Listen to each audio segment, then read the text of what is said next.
Bueno, bueno, vamos a comenzar un tópico adicional, que es el tópico que tiene que ver con otra plataforma para realizar computación cuántica o simulación cuántica, ¿ya? Y esta plataforma se llama Iones Atrapados, que es una tecnología que, bueno, no tiene mucho que ver con los circuitos superconductores, salvo la única relación así más o menos que se puede, digamos, establecer entre los dos, ¿no? Entre las dos plataformas físicas son los modelos físicos que nos van a permitir describir la situación, ¿ya? Eso sí, al final del día vamos a ver que los modelos que utilizamos en circuitos superconductores son prácticamente equivalentes a los hamiltonianos que van a aparecer acá en este sistema.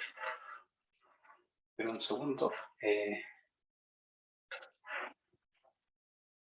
Pues,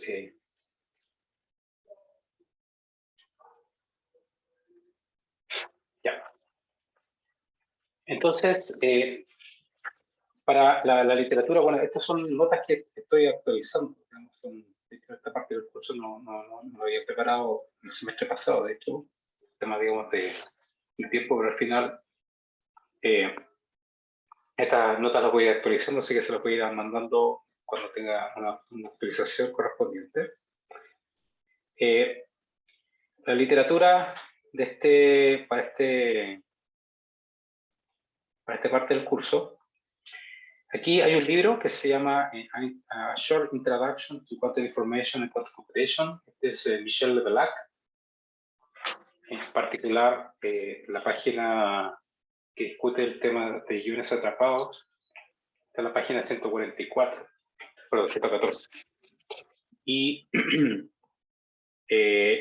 otra literatura también que nos puede ayudar es el libro de Diez y Schwab, en la página 309. ¿Okay? Como de igual forma, como vimos en el caso, digamos, de circuitos superconductores, nos vamos a concentrar principalmente en los modelos, en la situación, cómo describir una situación experimental desde el punto de vista teórico en estos sistemas. Es decir, nos vamos a concentrar en cómo se forma un qubit, por ejemplo, en iones atrapados, cómo manipular esos sistemas. Sin entrar mucho en detalle, digamos, de cómo se atrapa. O sea, voy a hacer unas menciones acá más o menos generales, ¿ya? Entonces, les voy a dar literatura correspondiente para que ustedes puedan leer y si quieren, digamos, en el futuro indagar un poquito más en detalle de esta plataforma, va a estar ahí disponible. ¿Cuál es la diferencia, por ejemplo? La primera diferencia esencial con el caso de circuitos superconductores que ya vimos, estos circuitos son sistemas de materia condensada, ¿cierto? Y esencialmente tenemos osciladores anarmónicos con una estructura de niveles que es discreta y anarmonizada, por supuesto, debido al efecto Josephson. En el caso de iones atrapados, estos son átomos reales. ¿Sí? Estamos hablando de átomos que están cargados. Las implementaciones más comunes, por las cuales yo alguna vez estudié hace muchos años atrás, cuando estaba haciendo doctorado, era el ion de calcio, calcio 40. Esos iones, el calcio, digamos, son estructuras, son átomos tipo hidrogenoide, que tiene un carozo, si bien viene compacto, entonces hay un electrón ahí arriba en el orbital, la configuración electrónica que lo hace parecer, digamos, una especie, digamos, de una estructura muy como con un electrón dando vueltas y un carozo muy firme, es como se llama átomo tipo hidrogenoide. Entonces, el hecho de que estos sistemas estén cargados implica, digamos, que podemos hacer interaccionar con campos electromagnéticos. ¿Okay? Entonces, estos son iones atrapados. ¿Cómo se atrapan estos iones? Bueno, hay dos características esenciales de estos iones. Digamos, como esto es un átomo, ¿ya? Que tiene una estructura a niveles de energía, hay niveles tipo, digamos, la configuración electrónica, hay niveles tipo S, niveles tipo P, etc. ¿Ya? Entonces, estos átomos tienen una estructura interna de energía, pero además es posible, dado que estos están cargados, es posible confinarlos a moverse, por ejemplo, en una dimensión. Esto es un ejemplo que está, es una figura que la tomé de esta referencia, está aquí, ¿ya? Es un Quantum Information Processing del año 2016. Esto es como luce de forma así pictórica una trampa de iones. Esto es una trampa de iones que se llama trampa de Paul, por la persona que diseñó esta trampa. Esto lo que genera son potenciales cuadrupolares, de hecho. Estas cosas que están aquí en gris son electrodos. Estos electrodos generan campos oscilantes. Hay un campo, digamos, de AC, ¿okay? Y aquí en esta dirección de acá tengo campos DC, ¿ya? Son campos estáticos, no están evolucionando en el tiempo. Y entonces, además estos átomos, digamos, se están moviendo aquí estos generan potenciales que hacen que las partículas estén confinadas en un pozo, digamos, una especie de potencial armónico. Entonces hay un potencial donde yo atrapo las partículas. Entonces, de hecho, el movimiento de estos iones está cuantizado. Hay una cuantización del movimiento de estos iones, y entonces generalmente en la literatura se habla, digamos, de fonones. Entonces, esto es una tecnología súper sofisticada. También aquí casi, bueno, no lo voy a tocar en detalle, digamos, que me interesa más concentrarme, digamos, en la parte, digamos, de cómo manipular el estado, etcétera, del ion. Pero aquí también hay procesos de cooling, digamos, de enfriamiento de los iones. Entonces, también es parecido, digamos, a cuando tenemos que reducir las fluctuaciones térmicas del caso de circuitos superconductores. Acá lo que se quiere lograr para tener un control, digamos, adecuado del ion es que las fluctuaciones térmicas, el movimiento, sean, digamos, estén reducidas lo máximo posible, tal que si hay iones, digamos, que están excitados, un movimiento muy excitado, la idea es que esto se enfríe a través de un proceso de cooling que se llama, por ejemplo, puede ser Doppler cooling o Sisyphus cooling, etc. Entonces, eso se realiza a través de láser. Esta línea roja aquí que están acá, digamos, identifica esos láser, y entonces, eventualmente el sistema, hay vibraciones de los movimientos de los iones, pero ese movimiento está cuantizado, esencialmente. ¿Ya?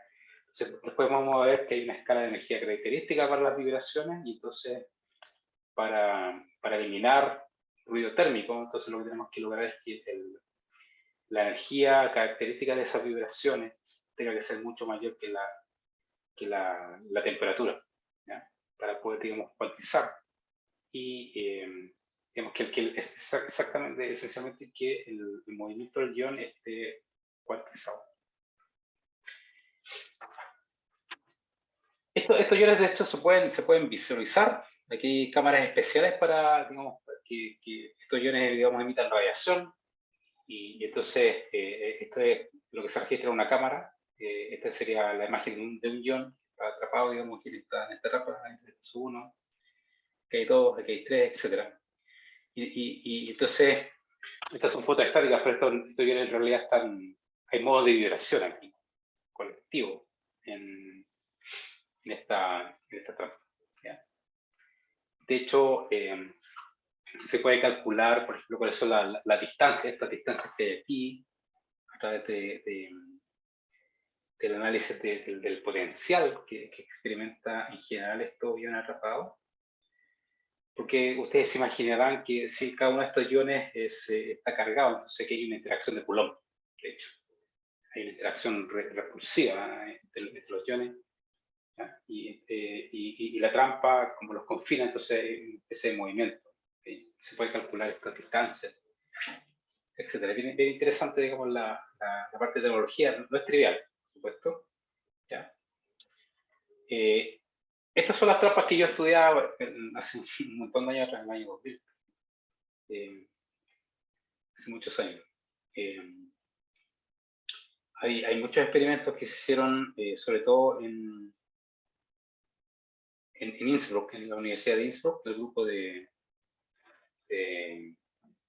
Rainer Blatt, un grupo pionero en el desarrollo de iones atrapados.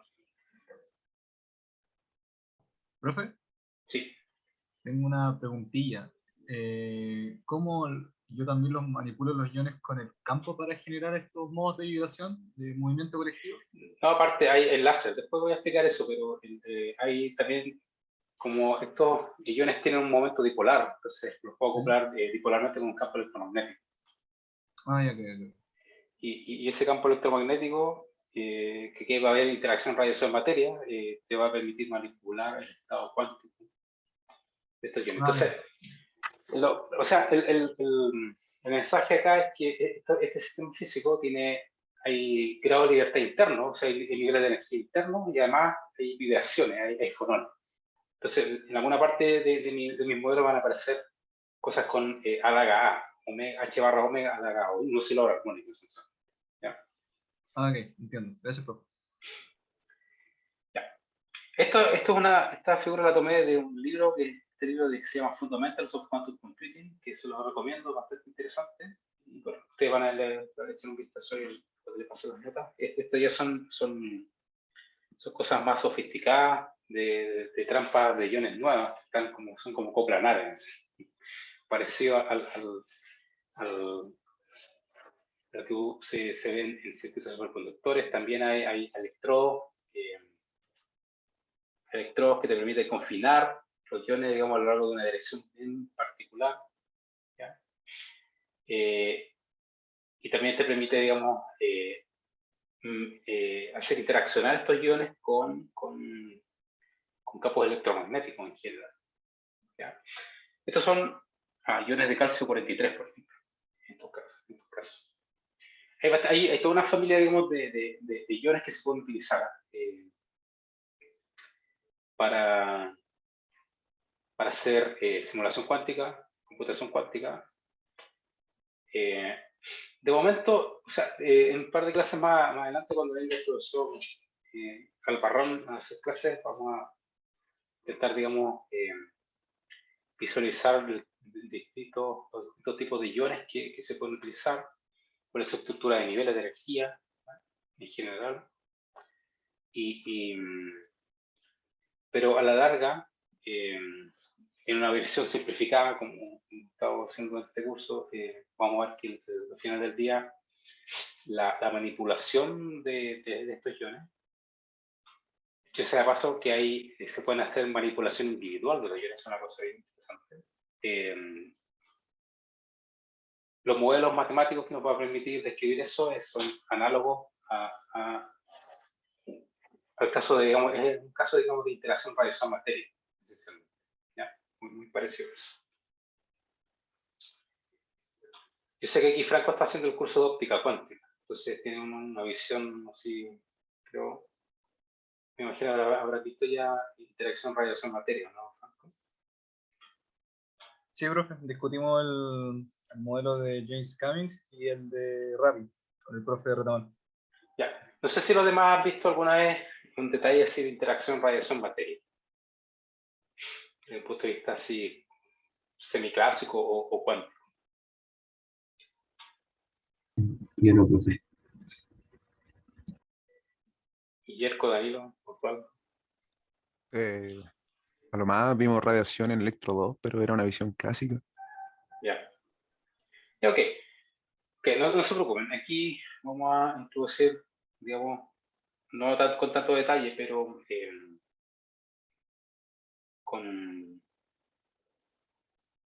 a introducir básicamente los modelos esenciales. Y cuando, digamos, vayan apareciendo los modelos, yo lo voy a decir. Este modelo, por ejemplo, de hecho, también va a aparecer el modelo de James Cummings. De hecho, aquí hay una cosa más entretenida que aparece el modelo de James Cummings. Hay otro modelo que se llama anti-James Cummings. Pero cuando, digamos, cuando aparezcan esos modelos, vamos a hacer referencia a dónde aparecen, por ejemplo. El modelo de James Cummings aparece incluso en circuitos superconductores, o sea que no miramos, de hecho, ¿ya? Pero está en las notas que les dejé del curso. ¿Ya? Vamos a ir mirando con detalle eso. Ok, entonces, déjenme, voy a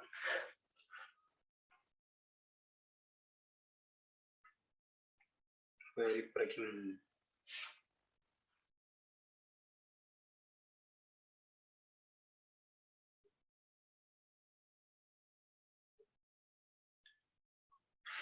una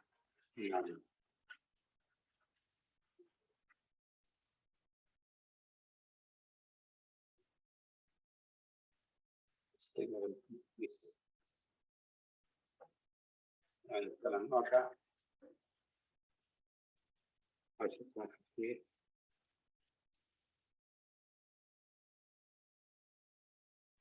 Entonces, la idea de esto es lo siguiente. Estas trampas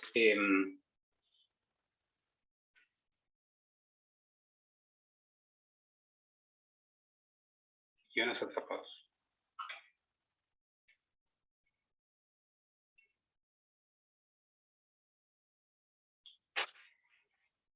Entonces, la forma, digamos, de atrapar estos iones es utilizar campos electromagnéticos con estos electrodos que bueno, no lo miramos en detalle, por supuesto, pero créanme, digamos, que con esa configuración que está allí es posible, digamos, atrapar iones, ¿ya? En una región del espacio ahí que está, digamos, dentro de la trampa. Y estas trampas se llaman trampas de polvo.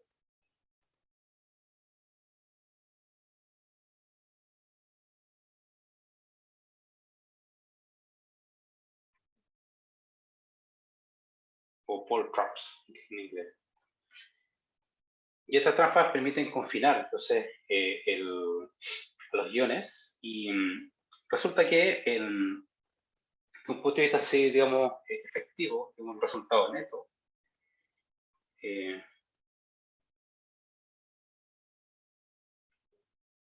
Un resultado neto de esta confinación de estos iones es que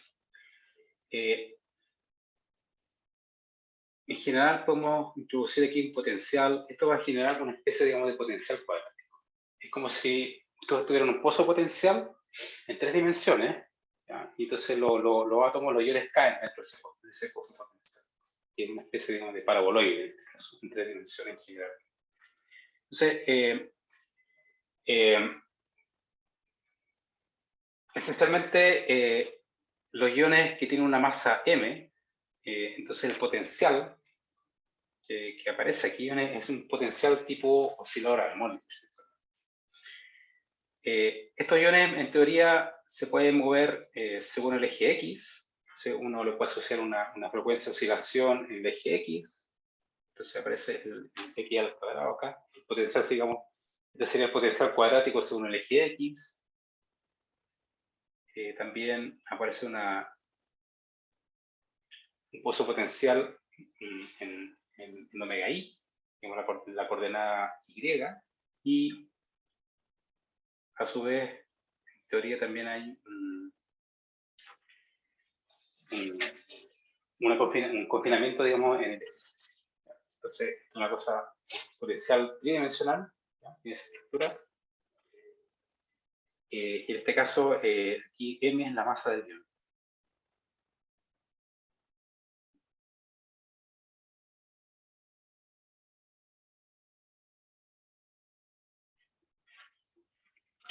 Naturalmente que R, digamos, es la posición de El vector R sería mi vector de posición. Esto sería la posición del ion dentro de la capa.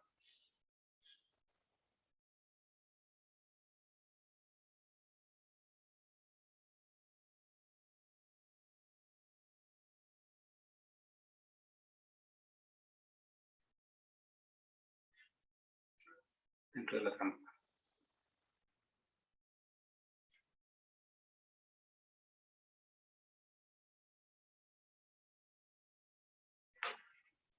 Esta es una versión muy simplificada, ¿ya?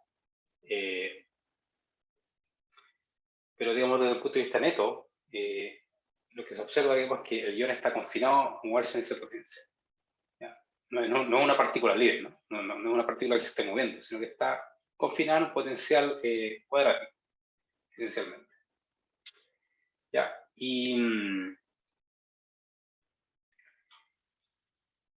la práctica, estas frecuencias, ¿ya? Que son de unos pocos megahertz, típicamente,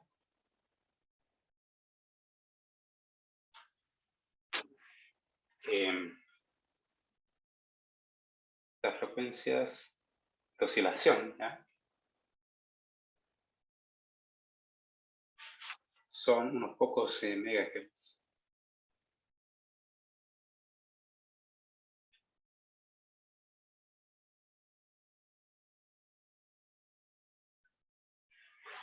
Aquí hay una diferencia clara, ¿no? Con el caso de circuitos superconductores, que la frecuencia de oscilación era del orden de gigahertz. De hecho, por ejemplo, este omega, tengo un valor de omega z, este omega z más o menos del orden de 2pi por frecuencia angular. La frecuencia natural va entre 1 y 5 megahertz, más o menos. Son los órdenes de magnitud. Y, bueno, resulta que el hecho, digamos, de que, si ustedes se acuerdan, vimos esta foto que teníamos aquí de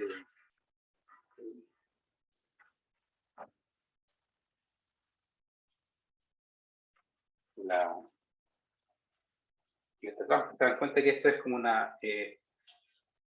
este eje de acá, digamos, sería el eje Z. ¿Ya? Entonces, aquí hay una cosa que es interesante, aquí hay una aproximación que se hace, de hecho, que casi siempre podemos tratar esto como si fuera un problema unidimensional. Esencialmente. Entonces está muy, es casi, digamos, en un tratamiento unidimensional, digamos, del confinamiento de estos iones. Y esto tiene aquí hay una explicación para ello, ¿ya? Y en general, hay una relación entre las frecuencias omega X, omega Y y omega Z. De hecho, en general, la frecuencia de oscilación omega X cuadrado es más o menos del orden del omega Y.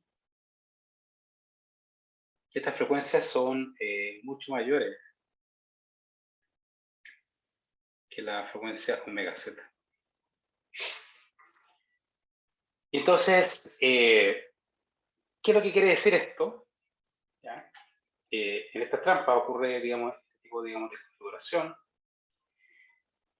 Acuérdense que una frecuencia, el inverso de una frecuencia es una escala de tiempo en el sistema. ¿Ya? Y entonces, si yo comparo, por ejemplo, la frecuencia omega X con la frecuencia omega Z, la frecuencia omega X es mucho mayor que omega Z. ¿Ya?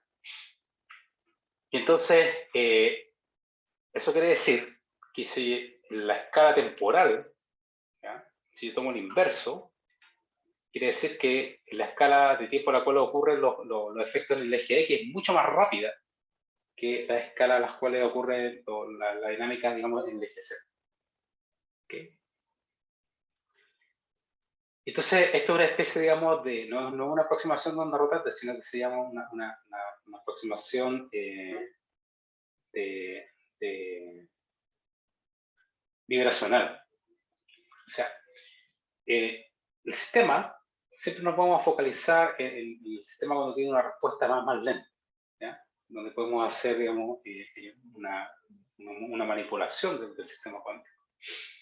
Y entonces, bajo esta condición, la escala, digamos, a la cual vamos a visualizar cosas, a la cual vamos a poder manipular este ion, va a ser la escala más corta, perdón, la escala más larga, que está asociada con el GZ. Entonces, esto es como que, ¿se acuerdan cuando hacemos la aproximación de onda rotante? Las frecuencias rápidas la eliminamos en el sistema. Y en una aproximación, ¿ya? En una primera aproximación,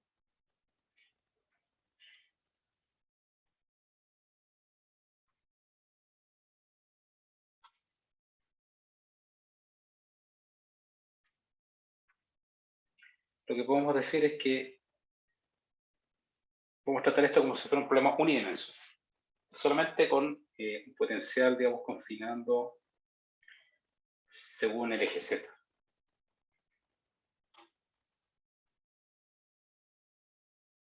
Omega Z al cuadrado, Z al cuadrado. Esto es lo que se visualiza acá, ¿no? en este esquema. Siempre, digamos, tenemos un eje aquí preferencial, ¿no? En este eje, digamos, este sería el eje Z. Entonces, la otra frecuencia, digamos, están, digamos, descartadas, digamos, porque no podemos, digamos, o sea, siempre, digamos, estamos asociando a una especie, digamos, de aproximación de onda rotante. Se llama aproximación vibracional, ¿no? O sea, me quedo con las frecuencias más lentas en mi sistema.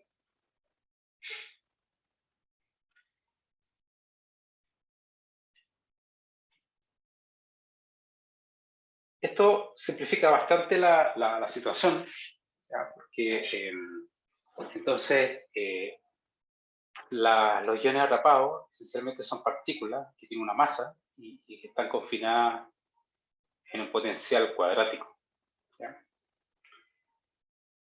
Y entonces, claro, es natural pensar inmediatamente que lo que va a aparecer aquí es que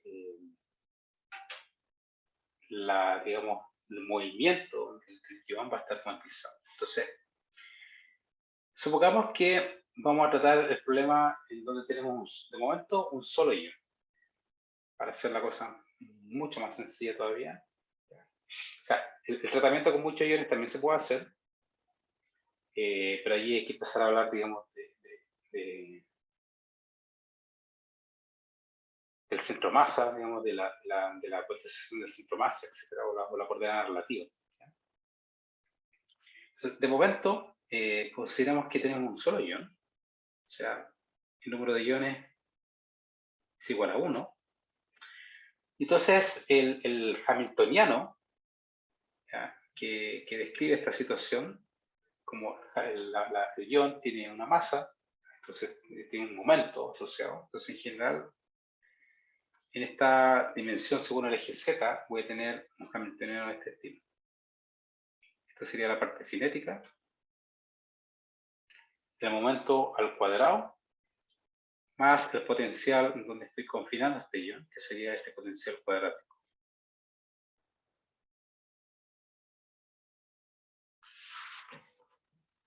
Claro que, naturalmente, que desde el punto de vista cuántico, las coordenadas Z y P son coordenadas calóricas conjugadas, entonces tenemos esta relación. Esto es I H barra y G. Bueno, estos son operadores, Z y P son operadores hermíticos, naturalmente, y entonces, bueno, en general esto es un operador, una entidad. Esto es, digamos, la forma más técnica de describir esa relación de computación. Claro, o sea, yo les pongo aquí una relación de computación entre operadores X, Z y P sub Z, ¿cierto? Pero claro, la forma en la cual, aquí también esta es una analogía con el caso del circuito. ¿Se acuerdan cuando decíamos que para que el circuito siga comportamiento cuántico, entonces la frecuencia característica de mi bit cuántico, el el H barra por la frecuencia característica tiene que ser mucho mayor que la energía térmica del sistema. Entonces, esa es la única forma, digamos, de evitar fluctuaciones térmicas en el sistema y que ese circuito experimente un comportamiento cuántico. En el caso de iones va a ocurrir algo similar. Entonces, aquí hay procesos, digamos, de enfriamiento en estos iones, que yo no he hablado en detalle de eso.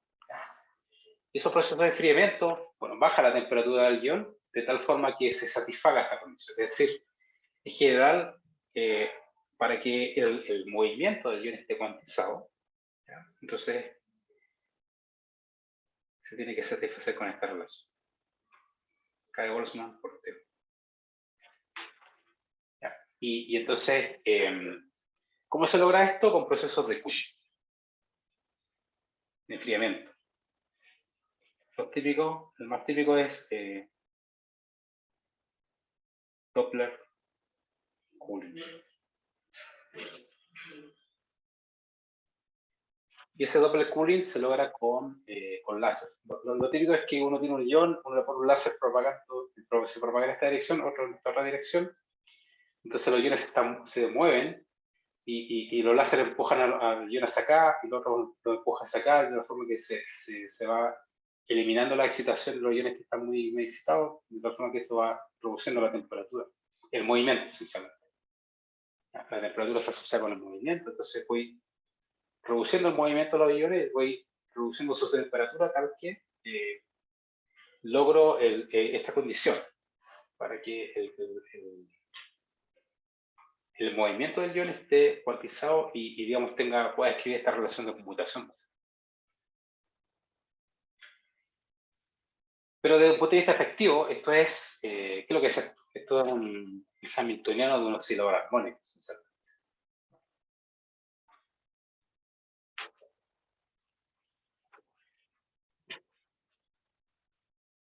Bueno, si esta condición se satisface, entonces esto está cuantizado, esto es un sistema cuántico desde el punto de vista, digamos, del movimiento, ¿ya? Y entonces, si esto está cuantizado, entonces nosotros podemos introducir la descripción típica de un oscilador armónico cuántico, que es a través de operadores de creación y eliminación.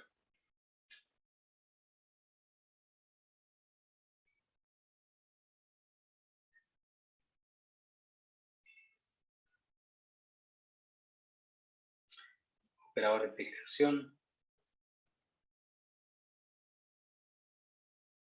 y aniquilación.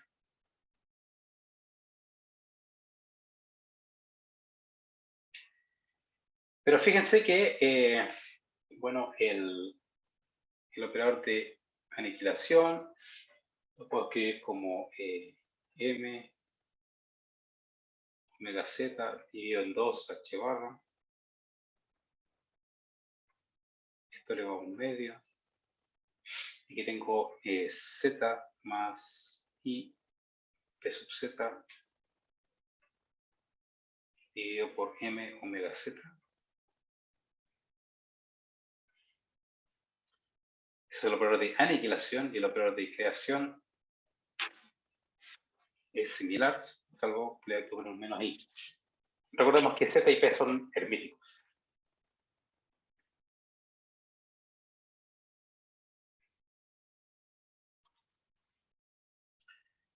Este mismo término acá, tengo z menos i p sub z m omega z. Y bueno, ustedes esto ya lo han visto un montón de veces. Con ustedes, desde aquí se puede escribir z y p de z en términos de estos operadores de creación y eliminación. Cuando se reemplazan en el hamiltoniano, entonces, ¿qué es lo que va a aparecer? Lo típico. Un oscilador armónico cuántico con h barra omega z cada acá más un medio.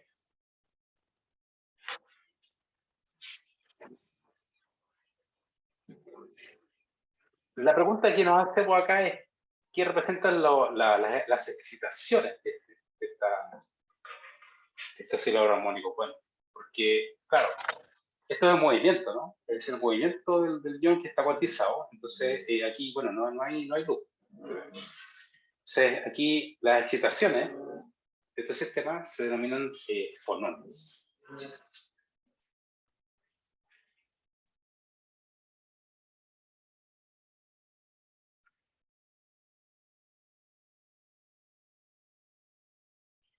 Este es como un cristal, ¿no? Un cristal de iones.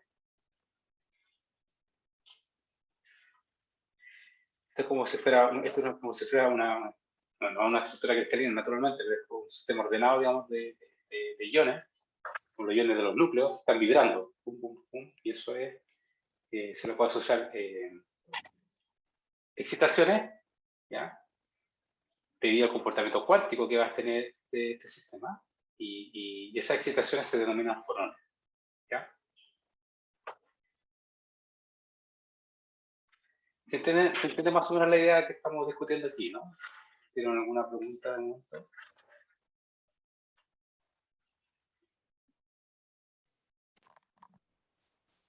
Ninguna pregunta por ahora, profe. Claro, digamos, todo lo que tiene que ver con la parte técnica del enfriamiento, cómo funciona la trampa de Paul, eso no lo vamos a discutir, lamentablemente. ¿Ya? Solamente, como les decía, me voy a centrar en la parte, digamos, de cómo manipularle esto, pero créanme que esto se conoce hace muchos años, y entonces el desarrollo de las trampas de iones, de hecho, es mucho más antiguo que el caso de los iones, de los circuitos superconductores. Mucho más. Fue una investigación súper interesante, de hecho.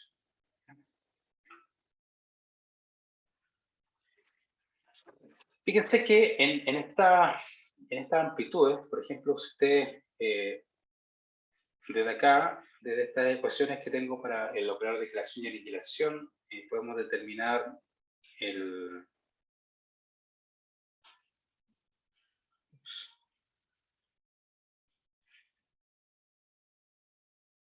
Lo que me interesa, por ejemplo, es conocer la coordenada z. Por ejemplo. Puedo calcular o determinar este operador z en términos de los operadores de creación y aniquilación. Entonces es fácil, un poco de álgebra, tomar esas dos ecuaciones de ahí arriba, y entonces se puede mostrar que el operador de posición se puede escribir de esta forma: h barra tipo 2m omega z, esto elevado a un medio, a más a dar. ¿Ya? Entonces, por ejemplo, nos podemos calcular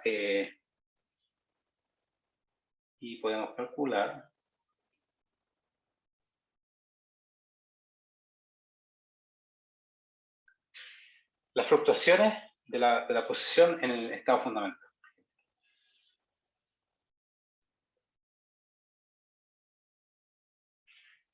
Este delta z sería esencialmente el delta z al cuadrado. Esta sería la varianza, ¿ya? O fluctuaciones en la posición del ion en el estado fundamental. Claro, fíjense que, bueno, no lo he dicho, pero aquí este hamiltoniano, hay estados de Fock, llamo M, que representan los estados de Fock para fonones en este caso. Entonces aquí tengo h barra omega z, m más un medio, por m. Entonces aquí tengo un estado fundamental, que es el vacío, ¿no? El vacío de cero excitaciones fonónicas. Esto es lo que idealmente uno tendría que lograr en una trampa de iones. O sea, con estos procesos de cooling, enfriamiento, tendremos que lograr que el sistema vaya a su estado, las vibraciones vayan a su estado fundamental, que sería el estado Fock 0. ¿Okay? Entonces podemos calcular esta varianza en ese estado fundamental, que sería el promedio de SZ al cuadrado en el estado fundamental menos el promedio de SZ en el estado fundamental al cuadrado.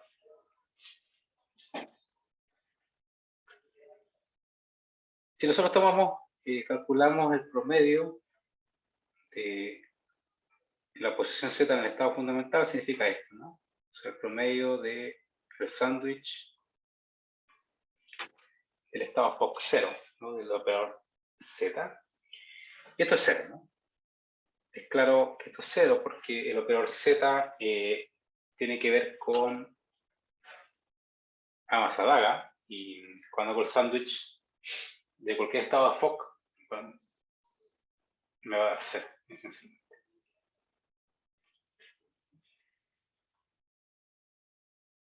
También requerimos z al cuadrado. Este operador z al cuadrado es h barra partido por 2m omega z. Entonces tengo que multiplicar el a más a daga al cuadrado.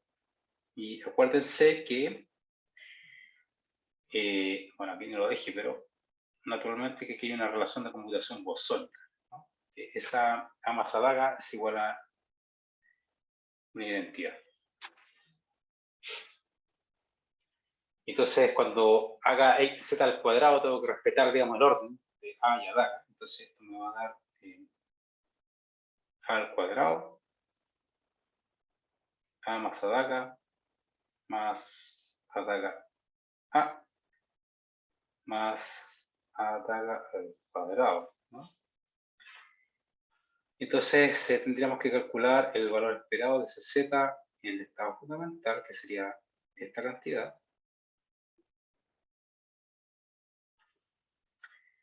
Y entonces el único término que va a sobrevivir aquí cuando tomo el promedio va a ser cuando tomo el promedio en este término de aquí. Ups. El resto me va a dar todo 0. Eso me imagino que ustedes lo habrán calculado alguna vez, ¿no?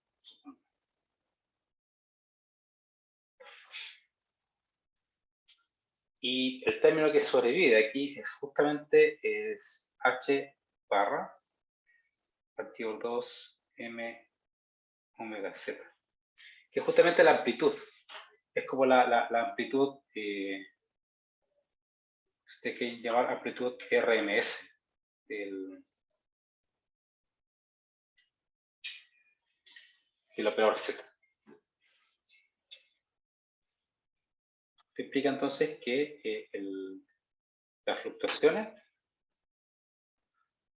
de la posición del ion en la trampa es igual a esta cantidad. O sea, esto es la raíz de esta cantidad que acabamos de calcular. Esto elevado a un medio. ¿Ya? O también sería amplitud de RMS o bien, digamos, la varianza. La dispersión, digamos, de cómo se dispersa el paquete de onda del fonón dentro de la trampa. Estas trampas son más o menos grandes, ¿eh? Son un par de centímetros, de hecho. Al menos esta de acá.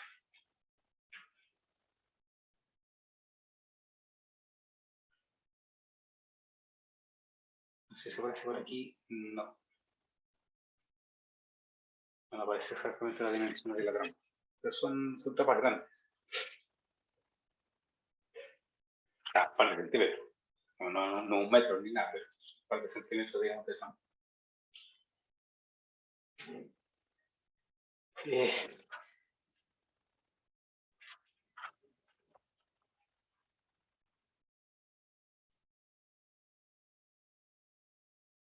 Ahora, esta descripción que estoy haciendo hasta acá solamente tiene que ver con el grado de libertad de movimiento, ¿ya? del ion.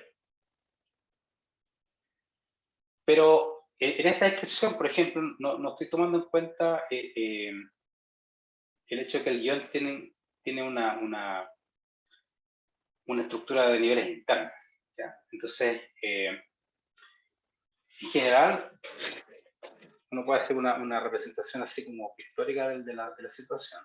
Entonces, una representación esquemática.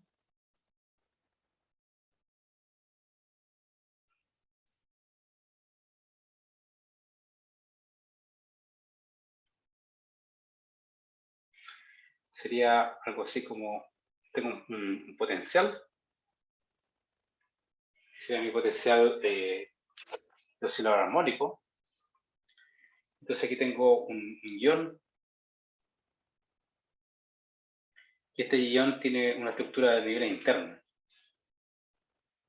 Y de hecho, esto es lo que tenemos que ver en algún momento. ¿Ya? Este ion lo puedo tratar como si fuera un sistema de 2 niveles con un estado ground y un estado excitado.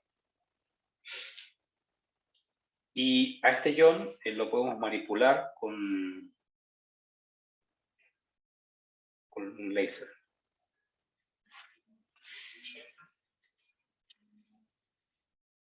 Ok, entonces de momento solamente hemos mirado el efecto de la trampa, entonces es confinar a los iones, este potencial armónico, pero además el ion tiene una estructura interna de niveles de energía.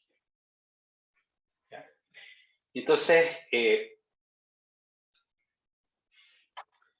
en general el hamiltoniano de un ion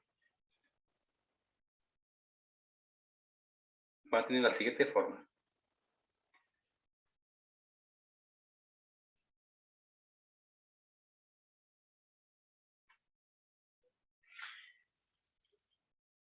Esto, digamos, lo que voy a escribir aquí es solamente, digamos, lo que tiene que ver con la energía, tanto la energía interna del ion como la energía vibracional que tiene este ion. Entonces, el ion se puede tratar como un problema, como un sistema de 2 niveles. Si bien un ion tiene una estructura de niveles muy compleja, hay muchos niveles de energía, nivel S, nivel P, etc., me puedo concentrar en solamente 2 niveles de energía para formar un bit cuántico en ese caso. ¿Ya? Entonces tengo la estructura interna, en general lo voy a modelar como el modelo típico. Yo tengo un h barra medio, omega 0 con un sigma z. Esta parte del hamiltoniano me define esta estructura de niveles EG y la separación energética entre el estado E y el estado G, que son estados internos del ion, tiene una separación energética de h barra omega 0. Después tenemos la energía vibracional de este ion, que la puedo escribir como h barra omega z más adaga. Es típico, ojo, que en general esto tiene los términos, digamos, de fluctuaciones punto cero, ¿no? Este término de acá. Ese término casi siempre lo obviamos en la teoría. ¿Ya? Solamente me produce un shift de los niveles de energía que no es relevante. ¿Ya? Y entonces ese factor de un medio casi siempre me lo echo al bolsillo y lo escribo energía vibracional de esa forma, h barra omega z a la H, que escribe entonces las excitaciones fonónicas de este ion. ¿Ya? Eso, digamos, es la estructura interna. Ahora, este ion se le puede asociar a un momento dipolar.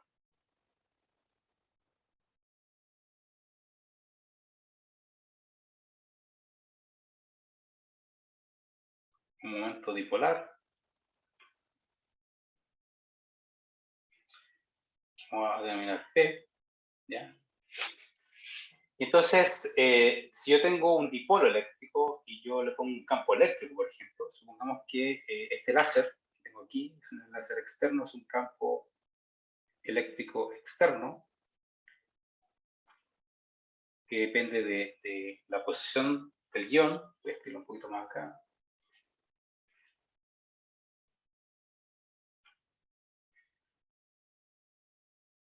Depende de Z y depende de T. Esto puede ser un campo, un impulso láser, entonces es un campo oscilatorio.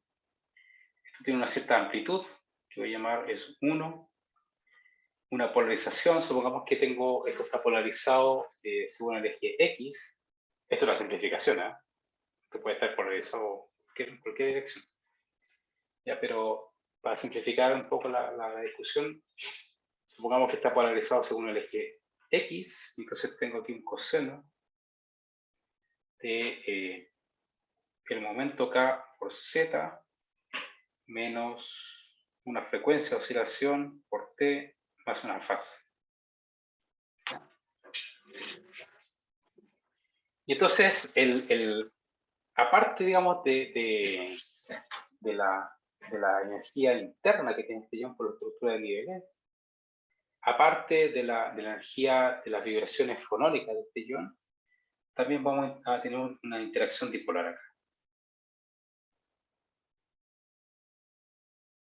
Esto es, con el signo menos aquí todo, interacción dipolar.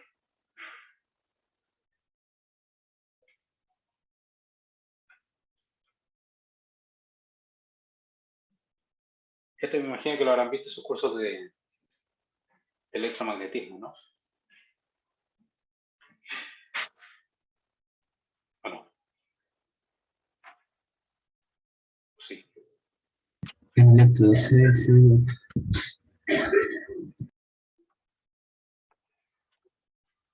Yo tengo un dipolo, entonces le pongo un campo eléctrico, en la aproximación dipolar es la energía de interacción. Entonces, esto de hecho es interacción entre radiación, que sería el láser, y materia.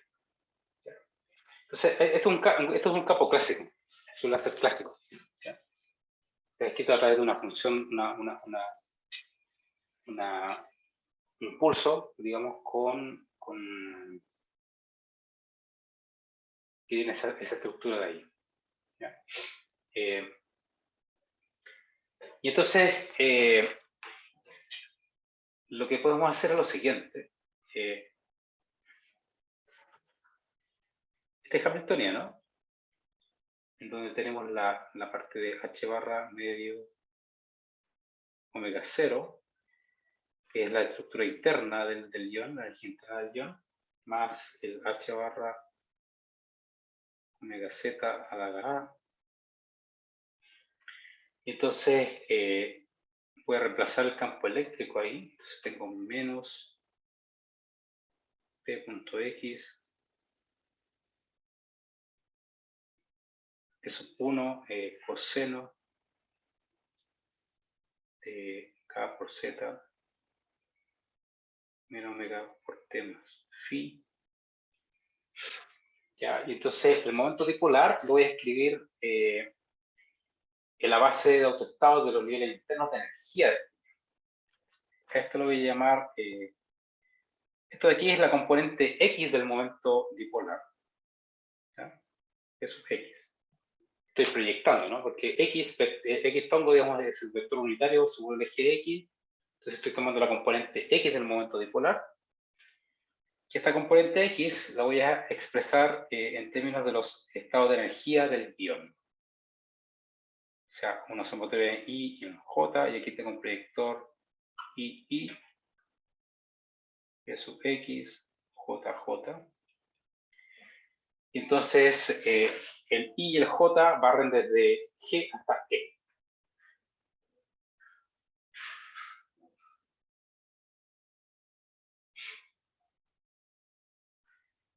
Entonces, esto lo podemos escribir de la siguiente forma. Lo voy a hacer correr los dos índices. ¿Ya? General. Entonces voy a tener una sumatoria aquí. Voy a correr primero el índice con I. Entonces parto en E. Sería E, X, J. Aquí entonces tengo EJ. Más G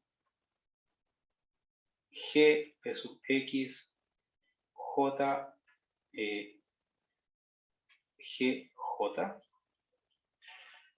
Y ahora muevo el índice en J. Entonces, el primer índice, por ejemplo, esto es algo parecido a lo que ocurría el otro día en clase. Hay regla de selección dipolar.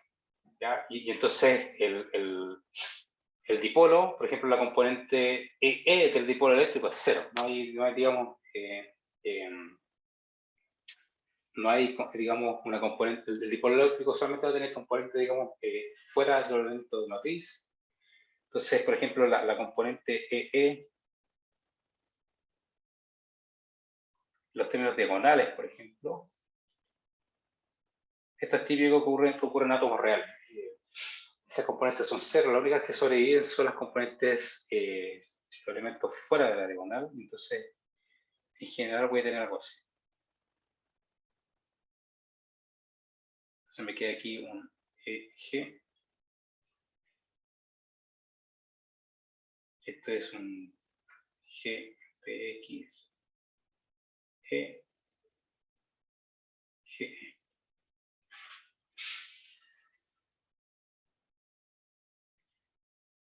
Y aquí vamos a introducir una simplificación. Digamos, suponiendo que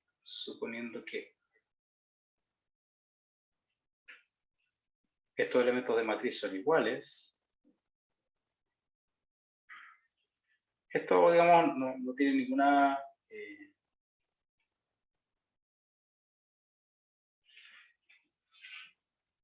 o sea, lo puedo dar así o pueden ser diferentes. El elemento matriz puede tener, básicamente lo que estoy diciendo acá es que el elemento matriz es real, básicamente, es lo único. Entonces, si esto fuera el caso, esto quiere decir entonces que el hamiltoniano lo voy a poder escribir de esta forma.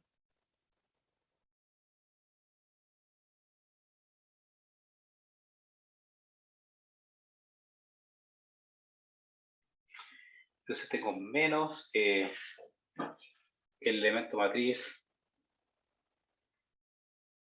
TPX, ¿cierto? Tengo la amplitud E1.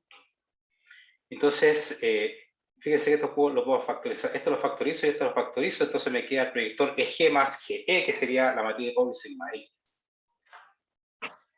Por coseno. KZ menos medio por T más phi. Y queda eso. Y entonces aquí voy a multiplicar por h barra y voy a dividir por h barra. Entonces voy a definir, definimos acá la frecuencia de Rabi.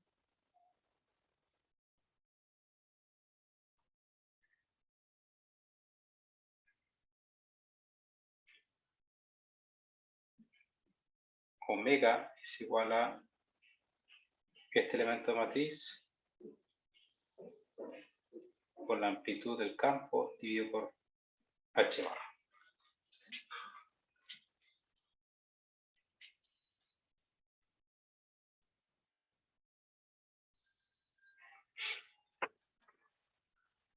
Y entonces, este coseno lo voy a escribir en términos de exponenciales, y entonces cuando escribimos en términos de exponenciales, voy a tener lo siguiente: h barra omega 0 sigma z más, perdón, sí, h barra omega z a la a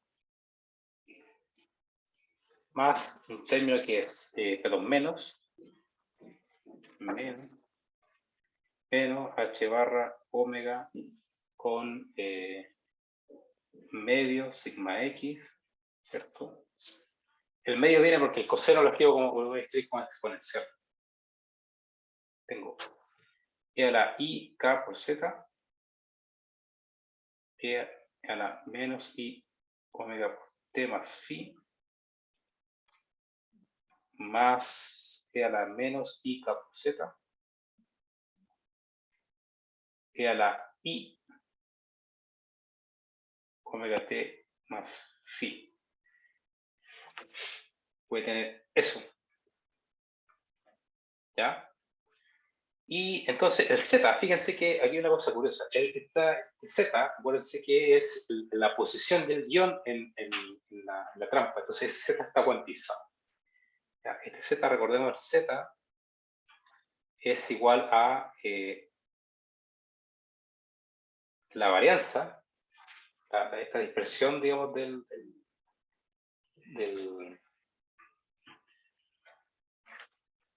esta es la dirección estándar, más A más ataca. Tengo esto de aquí. Ya. Entonces, y aquí vamos a definir lo siguiente. Definiendo este producto, que lo voy a llamar eta, va a ser el producto del vector de onda vector de onda, digamos, del pulso láser con este producto delta Z. Esto tiene un nombre. Esto se conoce como el parámetro del lambda. Parámetro del lambda.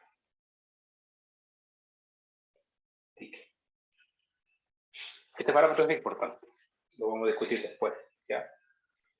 Pero, bajo esta descripción, entonces el hamiltoniano que describe a un ion atrapado, un solo ion, va a tener esta forma.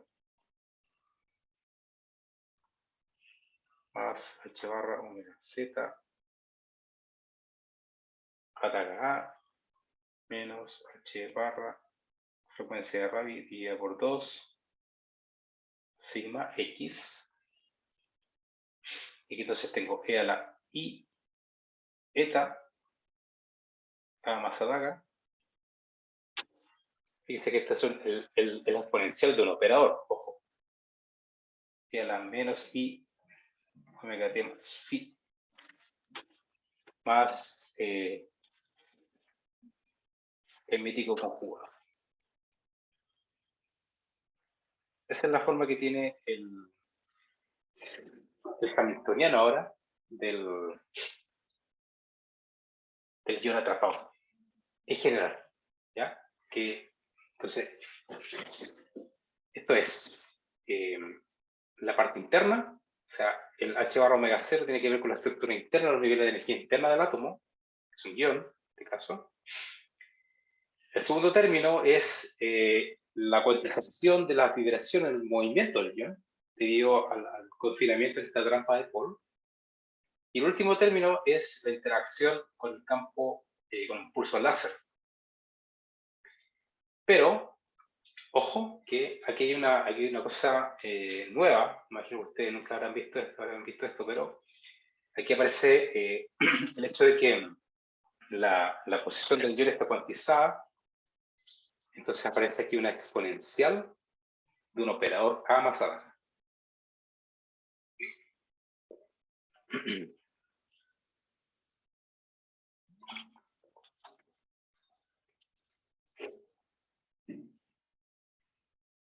Ahora, tienen que madurar un poquito esto. Vean esta literatura que les mencioné al principio. Esencialmente es lo que se discute en esta... O sea, lo que estoy viendo acá es lo que se discute en este libro de Michel de Verlac. La primera referencia de la página 114. ¿Ok? Aquí hay un poquito más de detalle, digamos, que tiene que ver con el sistema físico. Y entonces, lo va, veamos acá, es una figura, digamos, que está ahí, tenemos una representación esquemática, pero esencialmente, para el caso de un ion, entonces aparece ese hamiltoniano, y entonces, lo que viene ahora, lo que van a ver la próxima, después de la semana de receso, es qué podemos hacer con este hamiltoniano. Entonces, aquí van a aparecer, dependiendo, en general lo que vamos a asumir es que ese parámetro de lambda es mucho menor que 1. ¿Ya? Eso quiere decir que esencialmente la longitud de onda del pulso láser es mucho mayor que la fluctuación en la posición del ion. Entonces, vamos a poder hacer una expansión en serie de Taylor exponenciales. Y vamos a ver que vamos a poder hacer una ingeniería del hamiltoniano, dependiendo de cómo uno escoja la frecuencia omega. Esta va a ser la frecuencia que vamos a poder manipular aquí. Pues, volvamos acá. Dependiendo de cómo uno escoge esta frecuencia que aparece aquí, van a aparecer distintos tipos de interacciones. Una se llama interacción carrier, que nos va a permitir generar, por ejemplo, rotaciones en la base del qubit, del ion, o una interacción plus-Saiban, que genera un hamiltoniano que se llama anti-James Cummings, que vamos a discutir en detalle. Y la red Seiberg aparece el hamiltoniano de James Cummings. Es típico que aparece en sistemas con interacción, radiación y materia. Y esos hamiltonianos nos van a permitir generar, digamos, compuertas de un qubit, compuertas lógicas de 2 qubits, control nodes entre iones, etc. ¿Ya? Pero, digamos, esto de nuevo el agente externo, manipulando los parámetros del agente externo, en este caso la frecuencia o la fase, de hecho, nos va a permitir generar rotaciones según el eje X en la esfera de Bloch o rotaciones según el eje Y en la esfera de Bloch, etc. ¿Ya? Eso lo vamos a mirar con detalle cuando el profesor Albarrán. El profesor Albarrán va a ver ese tipo de detalles. ¿Ok?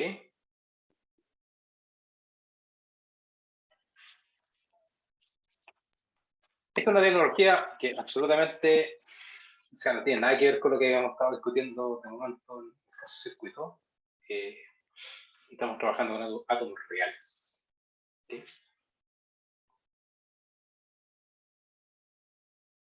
Por supuesto que esto es una versión bastante simplificada del tema, pero es lo suficientemente buena como para ganar intuición física de cómo trabajar con iones atrapados.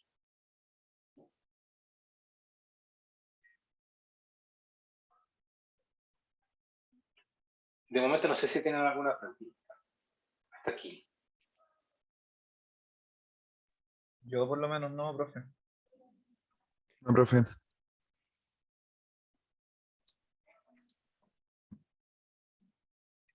Tampoco, Ya. profe. Ya. Ok, entonces lo voy a dejar hasta acá. Entonces, nos vemos a la vuelta del receso. ¿Ya? Como les digo, a la vuelta del receso va a comenzar el profesor Albarrán a dictar las clases. ¿Ok? Bueno, profesor. Sí, profe. Ya. Cuídense que estén bien. Descansen, nos vemos. Nos vemos, profe. Que tenga buena Profe, semana. que esté bien. Chao, chao. No, profe, que esté bien.